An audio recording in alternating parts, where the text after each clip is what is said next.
ሰላም ውድ የቻናሌ ቤተሰቦች ዛሬም እንግዲህ ለእናንተ ይጠቅማል ብዬ ያሰብኩትን ቪዲዮ ይዤ ቀርቤያለሁኝ። ለዚህ ቻናል አዲስ ከሆናችሁ ሰብስክራይብ አድርጉ። ያው ይሄ ሰብስክራይብ የምታደርጉት እናንተ ቶሎ እኔ የምለቃቸው ቪዲዮዎች እናንተ ጋር እንዲደርሱ ነው እና ሰብስክራይብ አድርጉ።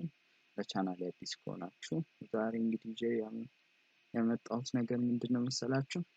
ብዙ ሰዎች ያነጋግሩኛል እና ምንድነው ብጉር አስቸገረኝ ብጉር ይወጣብኛል ምን እንደሆነ ራሱን ግራ ገብቶኛል የሚሉ ሰዎች በጣም እየበዙ ስለሆነ ለነሱ ምላሽ ለማቅረብ እና ምንድነው መሰላችሁ ብጉር የሚመጣው በመጀመሪያው ነው መንስኤው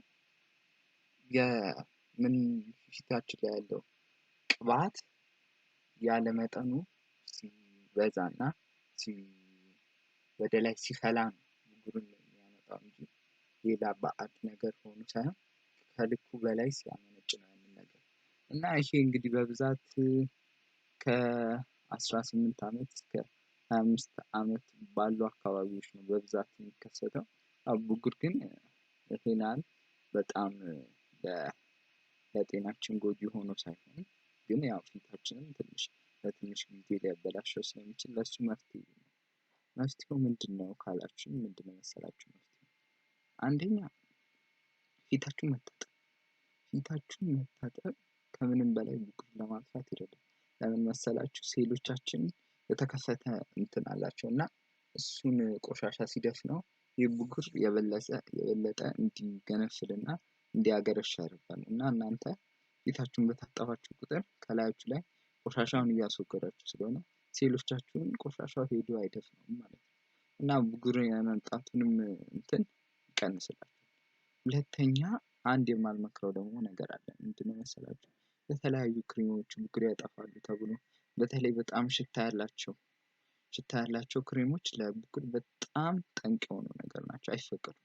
ብጉሩን በቅባት በጣም ስላላቸው ቅባቱን በጨመርንበት ቁጥር የባሰ እንደውም እየበዛብን ነው የሚሄደው እና ክሬም የተባለ ነገር ባትቀቡ ይሻላል ብዬ አስባለሁ። ግን ለምሳሌ ጥሩ ለፊት ጥሩ የሆነ እንትን አለ። ለምሳሌ ተፈጥሯዊ ነክ የሆነ ማለት ነው። ለምሳሌ ምንድነው ካላችሁ እሱ ለምሳሌ እንደ አቮካዶ አንደኛ ፊትን ያለሰልሳል፣ ሁለተኛ ለፊት ጥራት ይረዳል።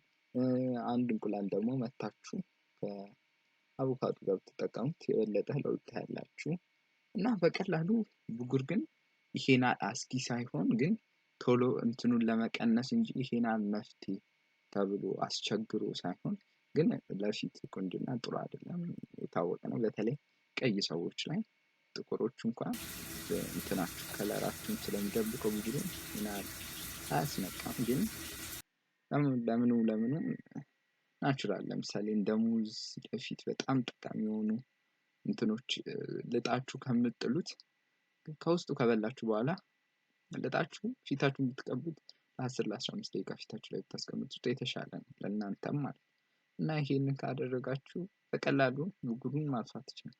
ደግሞ ለምሳሌ እንደ ካሮቲን አይነት እንትኖች ይሄ ክሬሞች ባትጠቀሙ እኔ እመክራችኋለሁ። በጣም ብዙ ሰዎች ተበላሽተው ዩቲዩብ ላይ ከፈለጋችሁ ሰርች አድርጉ ስለ ካሮቲን። በጣም ብዙ የተባለ ነገር አለ። የሰው ፊት ያበላሹ ነው እናቅላለን እያሉ ብጉር ያጠፋል እያሉ ክሬም እየሰሩልን ነው። ውጪዎቹ በቃ እኛን ለማጥፋት እንደተነሱ በዚህ ማወቅ ትችላላችሁ እና እባካችሁ አትጠቀሙ። እንደዚህ ጥሩ አይደለም። በቃ ተፈጥሯዊ ነገር ተጠቀሙ። እምቢ ካላችሁ በተቻላችሁ አቅም ተፈጥሯዊ ነገር ተጠቀሙ። ግን እምቢ ብሏችሁ የሚያስቸግራችሁ ከሆነ ወደ ሕክምና የበለጠ ሄዱ ይሻላል እንጂ እንደዚህ ከመንገድ ላይ የሚገዙ ክሬሞችን ባትጠቀሙ እመክራችኋለሁ። እንግዲህ ዛሬ ያነሳነው ርዕስ ስለ ብጉር ነው። ከዚህም በላይ ለእናንተ ይጠቅማል ብዬ ያሰብኳቸው ብዙ ቪዲዮዎች የሰራኋቸው ስላሉ እነሱንም እስክለቅ ታግሳችሁ እንደምትጠብቁኝ እርግጠኛ ነኝ። ደግሞ ለዚህ ቻናል አዲስ ከሆናችሁ ሰብስክራይብ አድርጉ፣ ላይክ አድርጉ። እናንተ የሚጎዳችሁ ነገር የለም፣ እናንተ ይጠቅማችኋልና ሰብስክራይብ አድርጉ። እስከ የሚቀጥለው ሳምንት መልካም ሳምንት። ቻው።